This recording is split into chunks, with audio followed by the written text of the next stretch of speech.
The quiet before the storm continued. San Lawrence was a town where everyone knew each other. It was small, tucked between hills and fields, a place where people felt safe, a community that thrived on familiarity and simplicity.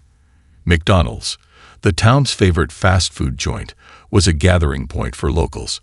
Whether it was for a casual meal after school, a quick bite during lunch breaks, or a place to catch up with friends, the restaurant was always busy during peak hours. Today was no different. The air smelled of freshly fried fries, the sounds of the fryers buzzing in the background, and the cheerful chatter of customers filled the space. Employees moved around the restaurant with practiced ease, taking orders, preparing meals, and serving families and friends.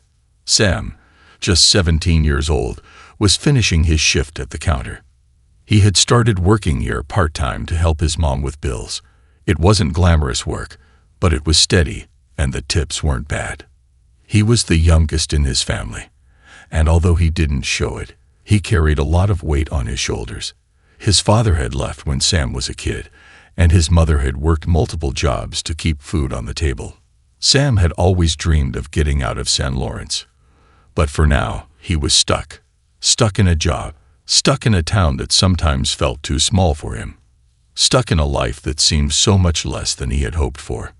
Today, though, something felt different. He couldn't quite explain it, but there was a tension in the air. The clock on the wall ticked louder than usual, and the voices in the restaurant seemed too high-pitched. Maybe it was the heat, or maybe it was because Sam had just spent the last week fighting with his older sister about moving out. Either way, he tried to shake it off as he wiped down the counter, preparing to clock out. In the far corner of the restaurant, Alex sat alone, nursing a drink. He had been sitting there for over an hour, observing everyone around him without ever drawing attention. To the average observer, he was just another customer, maybe a little quiet, a little withdrawn. But to those who paid attention, there was something off about him.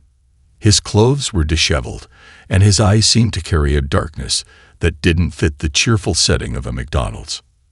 Alex's mind was a tangle of twisted thoughts. Over the years, he had built a narrative in his head, a story of betrayal, neglect, and disillusionment. It was always someone else's fault, never his. The job he had lost, the wife who didn't understand him, the society that had turned its back on him. He had become consumed by it all. Today, he wasn't here for the fries or the burgers. No, today, his plan was about something much darker. He had been preparing for this moment for months. Today, he would make everyone pay. He reached down to his bag, carefully pulling out a small black pistol. He checked the chamber, making sure everything was in place. His hand trembled slightly, but his resolve was firm. For a moment, his mind flickered back to the people he knew, his family, his wife, his children. He even thought about the years he spent in that small house in the city, but the thought was fleeting. His mind quickly returned to the violence he had planned. His anger was all-consuming now, and the twisted logic he had constructed over the years justified every step he was about to take. This wasn't just an act of revenge. It was a message, a statement. At 3:56 p.m., Alex stood up from his seat, his movements slow but deliberate. He walked toward the counter, his eyes never leaving the employees. The air was still, a heavy sense of unease hanging over the room. Sam looked up just in time to see Alex approaching, but he didn't think much of it at first. Maybe Alex was just another regular who liked to keep to himself. Sam gave a quick smile, a polite gesture as he wiped his hands on his apron. But before Sam could even open his mouth, Alex pulled out his weapon, aiming it at Sam's chest. The sound of a shot rang out, and the world seemed to freeze for just a second. Sam's eyes widened, and his body jerked as the bullet tore through him. He didn't understand what was happening. Was this a joke? Some sick prank? But the pain was too real, too intense to be anything but violence. He collapsed to the floor, his vision blurring as blood pooled around him. The restaurant erupted into chaos. Screams filled the air, and people scrambled to hide, diving under tables, behind booths, wherever they could find cover. The customers who had been laughing just moments before were now crying, terrified for their lives. The employees, too, were caught in the madness, frozen in place for a moment before reacting. Everyone down.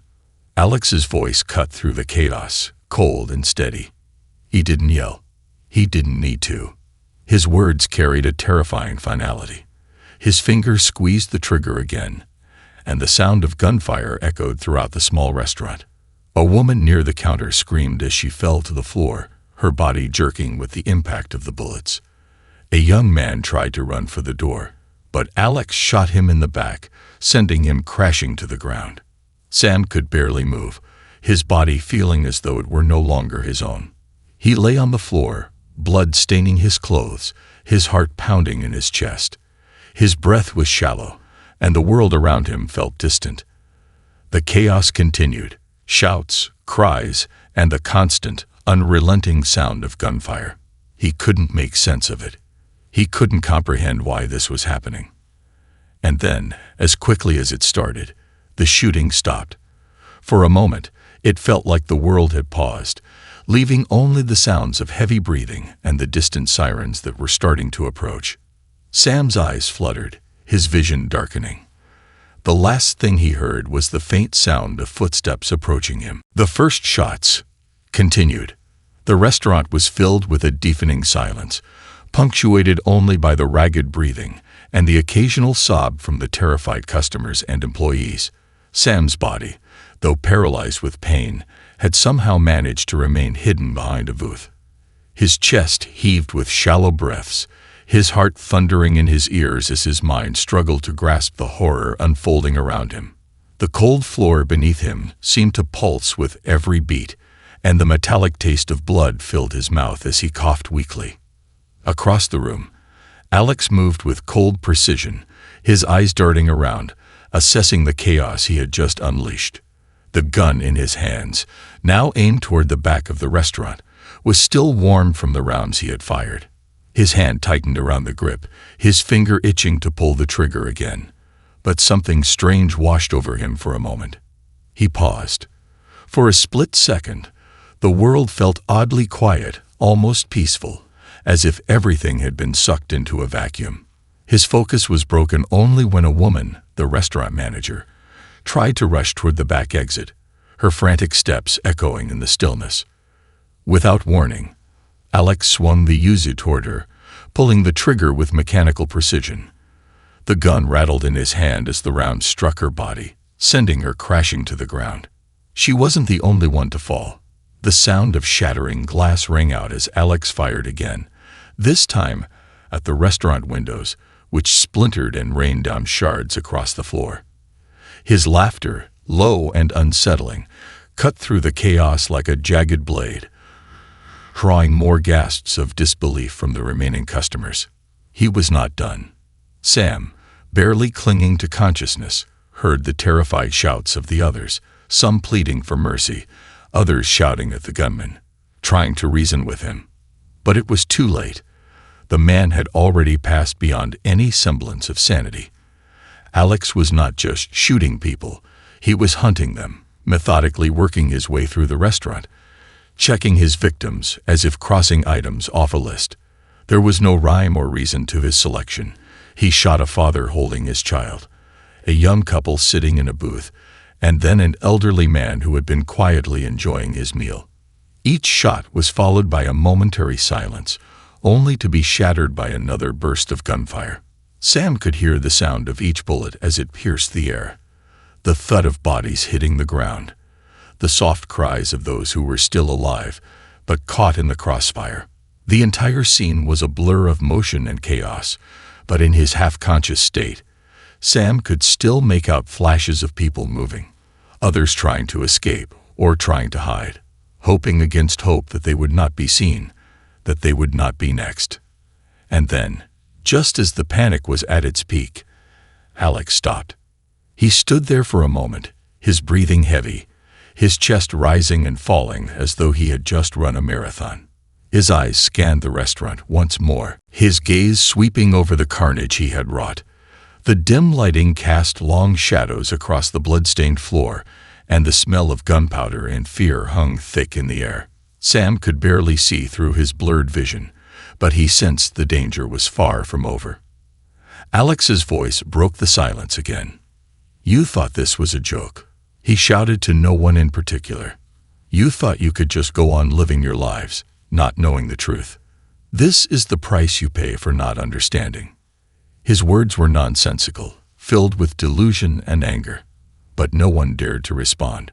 Those who could move were frozen in fear, their eyes locked on the madman who held the fate of everyone in the room in his hands. It was at that moment that Sam heard the faint sound of sirens in the distance. The police were coming, but they were still too far away, and he knew it. The response time was going to be critical, and as much as he wanted to hold on to the hope that someone would save them, he could feel the weight of the reality setting in. But just as quickly as the sirens seemed to grow louder, they suddenly stopped. The noise faded away, replaced by the sounds of the restaurant's broken windows rattling in the breeze. The police, it seemed, hadn't even arrived yet. Sam shifted slightly, the pain in his leg from the bullet wound sharp and unbearable. He tried to breathe slowly, focusing on the sounds around him. He could hear someone crying, maybe a child, maybe a woman, but the voice was distant.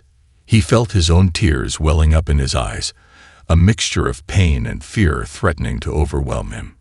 He had never imagined that his life, or anyone else's, could come to an end in such a brutal, senseless way. How had it come to this? How had the calm of an ordinary day been shattered so violently?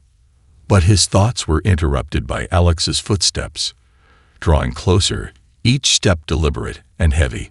Sam held his breath, hoping against hope that he wouldn't be noticed, that somehow he would be spared.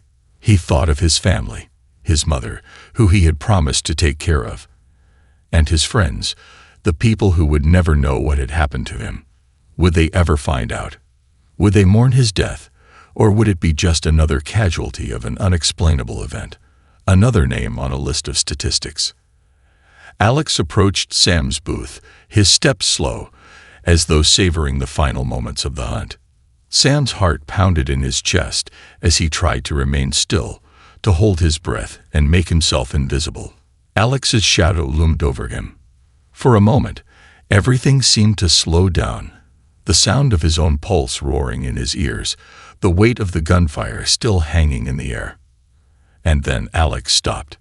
He stood still for a moment, peering down at Sam, who was barely able to keep his eyes open. Sam's body ached with every breath, but he tried to muster the strength to look up, to face the man who had brought this nightmare into his life. Alex's eyes were wild, unfocused, as if he were lost in a world of his own. He was muttering to himself again, his words barely audible, but Sam could make out fragments of his rant. This is the world that rejected me. They all turned their backs on me." Alex raised the gun once more, pointing it directly at Sam's head. Sam closed his eyes, preparing for the worst. But then, just as quickly as it had begun, the gunfire stopped. Alex paused, his fingers still hovering over the trigger. For a long moment, he simply stood there, staring at Sam. And then, unexpectedly, he lowered the weapon. "I'm not finished yet," he muttered under his breath, turning away and walking deeper into the restaurant, leaving Sam trembling in disbelief. It was the briefest moment of respite, but it was enough for Sam to draw in a shaky breath. His vision was fading, but something inside him told him to keep fighting, to keep surviving. He wasn't sure how, but he knew that he couldn't give up. Not yet. He could hear the faint sounds of the sirens growing louder again, and he clung to that small flicker of hope. But would it be enough to save him? Time was running out. Survival against the odds. The world around Sam was a blur of chaos. His mind swirled in confusion as his body fought to hold onto consciousness.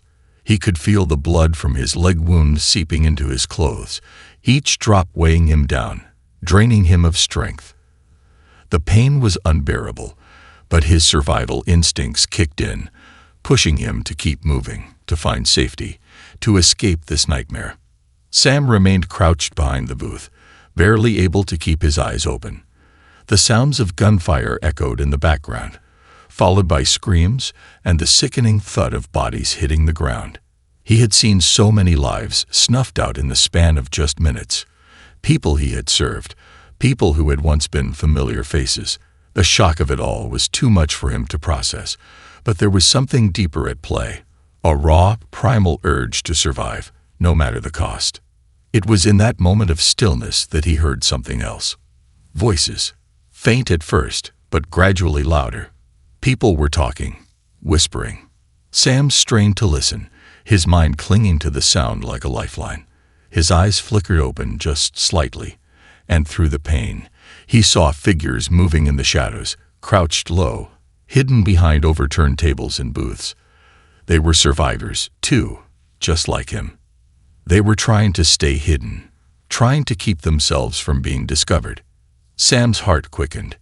He had to get to them. Summoning what little strength he had left, Sam pushed himself up, wincing from the pain in his leg. He gritted his teeth and crawled on his stomach, dragging his wounded body across the floor, the slick surface making every movement a challenge. His breath was shallow, his vision spinning, but he kept moving. The kitchen. He knew there was a back entrance, a basement utility room, where he and the others might find a chance at safety. But the distance was far, and the risk was greater than ever. Each step felt like an eternity, every sound around him magnified, from the creaking of the floorboards to the distant echoes of gunfire. His mind raced as he tried to calculate his options. He could see a few other survivors trying to move in the same direction, their faces a mixture of fear and determination. Among them was Maria, the nurse he had seen earlier. She was making her way toward the kitchen, her eyes focused and resolute. "Sam," Maria whispered as she crouched beside him, her voice urgent yet calm. "We need to move. There's a basement room down there. It's our only chance." Sam nodded weakly, but before he could say anything, another burst of gunfire shattered the moment. Alex's voice, loud and erratic, rang out from the other side of the restaurant. "Where are you hiding, you bastards?" he screamed, his voice filled with rage. "You think you can escape me?" Sam's heart skipped a beat. They had to move, and fast. With Maria's help, Sam managed to drag himself toward the kitchen, each step a painful struggle. As they rounded a corner, they saw a small group of survivors huddled together in the kitchen, their faces pale and strained. There were two men, both young, probably in their 20s, a woman holding a small child, and an elderly couple. "Come on," Maria urged. "We can make it to the basement. It's our best shot." The group nodded, some more slowly than others, as they prepared to make the journey together. Sam could barely keep his head up, but he tried to focus on the sound of footsteps ahead of him. They moved quietly through the back kitchen area, navigating the maze of metal counters and ovens, trying not to make a sound. Sam's leg dragged behind him, but he was determined to keep going. At one point, they had to crouch behind a metal rack as Alex's footsteps approached. His voice was barely audible now, but they could hear the manic energy in his words. "I know you're here," he muttered, walking past the kitchen door. "I'll find you all. You can't hide forever." Sam's body tensed as he fought to remain quiet, every muscle screaming with pain. The seconds felt like minutes. Then, mercifully, Alex's footsteps grew fainter as he moved toward the other side of the restaurant. The group didn't hesitate. They sprinted, each of them moving as fast as they could manage despite their wounds, exhaustion, and fear. The basement stairs were just ahead, 2 steps down to a small, windowless room at the back of the restaurant, where a utility closet had once been. The survivors huddled together, keeping as quiet as possible, their breaths shallow and tense. Maria, always calm under pressure, immediately began tending to the injured. She knelt beside Sam, applying pressure to his leg wound and trying to stanch the flow of blood. He could feel her hands trembling as she worked, but her face remained steady. "You're going to be all right," she said, though Sam could hear the uncertainty in her voice. We just need to wait for help." The group in the basement gathered around, each of them silently contemplating the terrifying reality of their situation. The elderly couple was seated on the cold floor, their hands tightly clutching each other. The young mother was holding her child close to her chest, tears streaking down her face.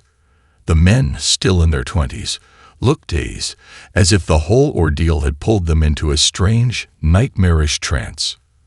For Sam, time felt distorted. The silence in the basement was almost deafening. Every small sound made his body stiffen, every footstep above them sending a rush of panic through his veins. How long could they stay hidden here? How long before Alex found them? Minutes turned into hours. Sam's eyelids grew heavy, and his thoughts became foggy. The pain in his leg was relentless, and he could feel his body beginning to shut down from blood loss. But despite everything, he refused to give up. His mind clung to the thought that someone would come for them, that the police would arrive soon, that they would make it out alive. But as the minutes dragged on, the voices above them faded away, replaced by the faint sound of sirens that Sam could barely hear anymore. He could only pray that the police had arrived, that they were coming closer, and that they would be able to stop Alex before it was too late. Somehow, they had made it this far, but would it be enough? The calm before the end. The basement was dark, save for the faint glow of emergency exit lights that flickered in the corners. The air was heavy with the smell of blood, sweat, and fear, and the silence in the room was almost unbearable. Every breath felt like it echoed, and the sound of muffled sobs seemed to come from all directions. No one dared to speak, not even to comfort one another. There was an unspoken understanding that any sound could give away their position. Sam lay on the cold concrete floor, his body aching with every passing moment. The pain from his leg wound was unbearable, but it was the weight of the silence that gnawed at his mind. How long had it been? An hour? 2? The events had become a blur, a fever dream that he couldn't fully grasp. His thoughts drifted, not because he wanted to forget, but because the overwhelming terror had numbed his mind to the world outside.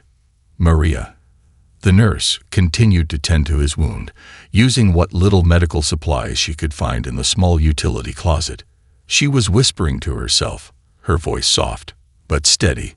Sam could see the weariness in her eyes, the exhaustion that had settled deep into her bones. Despite her calm exterior, it was clear that she, too, was holding on by a thread. But like the others, she was doing everything she could to keep hope alive. Time stretched on as the world above them seemed to grow quieter, almost as if everything had fallen still. The sounds of Alex's rampage had died down, but the fear that something worse was coming loomed over them. Sam found it hard to believe that the madness had ended. How could it? How could something so brutal, so senseless, just stop? And why hadn't the police come yet? A part of him had started to believe that the sirens he had heard earlier were nothing more than a cruel reminder of how far away help really was. The clock seemed to tick on without mercy, and with each passing second, the hope that they might be rescued felt more and more distant. But even in the depths of despair, Sam refused to let himself believe it was over. He couldn't give in to that fear. Not yet. The others in the room were just as still, each person lost in their own thoughts, their own fears.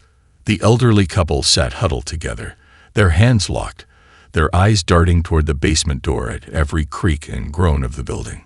The young mother rocked her child gently in her arms, trying to soothe him with soft words, though he seemed too frightened to calm down.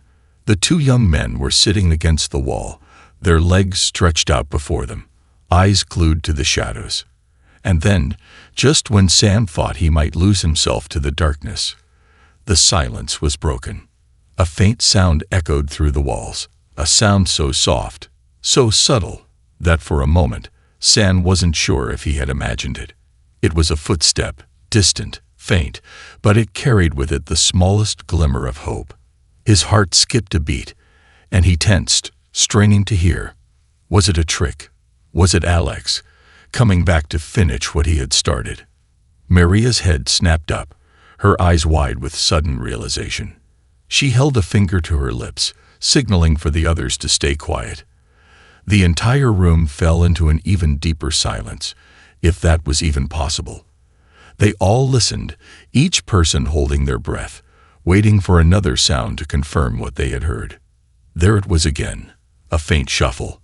It was closer now. The footsteps were slow, measured, but there was a distinct rhythm to them. Someone was moving through the building. Someone who wasn't Alex. The survivors held their collective breath, eyes darting around the room, searching for any clue that might confirm their hopes. The faint, distant noise continued, but still no one dared move, no one dared speak. The shadow of doubt crept back into Sam's mind. Could it be the police, or was it just another of Alex's twisted games, luring them into a false sense of security? The footsteps stopped. There was only a heavy silence for a moment, and then, bang! The unmistakable sound of a door slamming open echoed through the building, shaking the walls.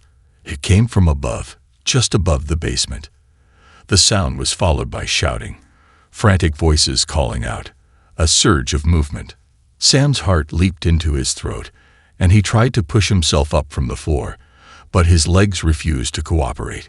His vision blurred, and the room seemed to spin. "Police!" A voice shouted from the top of the stairs. "We're here. Stay down. Stay quiet." The words sent a wave of relief rushing through Sam's body, even as his heart continued to pound with fear. They weren't too late. They had made it. The door to the basement opened with a loud crash, and a figure appeared, silhouetted against the light from above. The police officer was tall, his body shielded by protective gear, but his face was visible, pale, grim, and focused. Behind him, another officer followed, and then another. There were more, a whole team of them, flooding into the basement with weapons raised, scanning the room for threats. "Is anyone hurt?" one of the officers asked, his voice calm but laced with urgency. His eyes quickly settled on Sam, his gaze sharp as he assessed the situation. "We're going to get you out of here." Maria quickly spoke up. "He's been shot. His leg. He needs medical attention." The officer nodded quickly. "We'll get him taken care of. We'll get you all out of here, I promise. Just stay down, stay quiet." The other survivors began to stir, the tension in the room slowly lifting as the realization set in that they were finally safe. Sam felt his body relax just slightly, though the pain in his leg was still intense. He couldn't help but let out a shaky breath of relief. They had made it through. They were still alive. But as the police officers began to move into the room, checking the survivors and securing the area, Sam's mind wandered back to the chaos above. The last moments of Alex's rampage had been nothing but a blur, and he had no idea what had happened to the gunman. Was he still out there, waiting, or had the police taken him down? For the first time in hours, Sam allowed himself to hope, truly hope, that it was over, that the nightmare was coming to an end. But even in that moment of relief, a small, gnawing doubt tugged at him. Would he ever truly be free of the terror that had gripped him? Would the scars of this day ever truly fade? The officers began to assist the survivors, helping them to their feet, offering comfort where they could. Sam's head spun as they helped him stand, and he realized just how badly his body had taken a toll. His leg felt like it was on fire, and he had to lean on the officer for support as they made their way out of the basement. Above them, the sounds of the outside world were starting to return to normal. The distant chatter of voices, the hum of the city, the soothing sounds of safety. But Sam knew that, no matter how much time passed, he would never be the same. The memories of what had happened here today would follow him for the rest of his life. As the survivors were led to safety, Sam couldn't help but glance back once more toward the darkened basement doorway, the place where he had fought to survive. He was free now, but the terror that had gripped him was something he would never forget. The shattered aftermath. The world outside the McDonald's was different. It wasn't the same bustling, sunny afternoon it had been just a few hours earlier. As Sam was carefully escorted out of the building, the magnitude of what had just transpired began to sink in. He could hear the whirring of ambulances in the distance, the chaos of first responders scrambling to get everything under control, but it felt so distant, so detached from the grim reality he had just survived. The pain in his legs still flared with every step, but it was muted now, like the background noise in a scene where everything else, the sights, sounds, and emotions, was blaring at full volume. His body was in shock, a state of numbness that only seemed to amplify his inner turmoil. His heart still pounded in his chest, his breaths coming in short, sharp bursts. The questions didn't stop. They piled up, each one more confusing and painful than the last. How could something so senseless happen? Why was he still alive when so many others weren't? As he was guided to an ambulance, Sam noticed the faces around him. Strangers, victims of the same nightmare. Some were crying softly, some were trembling, some in complete silence, their eyes distant and unfocused. Every single person seemed to have their own version of this story, and every face wore the same haunted expression of survival, yet also of loss. They were lucky to be alive, but luck had nothing to do with the scars they carried now. The ambulances rushed back and forth between the scene and local hospitals, as the gravity of the situation began to unfold for those not directly in the chaos. Onlookers, some who had heard the gunshots but hadn't been sure of what was happening, were now gathering at the perimeter, their faces a mix of concern and curiosity. Police officers, SWAT teams, and medical personnel began the long and painful process of securing the area, documenting the crime scene, and tending to the injured. But none of it seemed to make the horror go away. Sam's thoughts drifted back to the basement. The survivors huddled there. Maria, the elderly couple, the young mother and her child, the two men. Each of them had witnessed the worst of human depravity, and somehow still found a way to hold on. The weight of those memories would cling to them all, forever etched into the fabric of their beings. The medics in the ambulance worked quickly but carefully to treat Sam's leg, cutting away his blood-soaked pants, inserting an IV, and administering pain relief. Despite their professionalism, he could see the raw emotion in their eyes.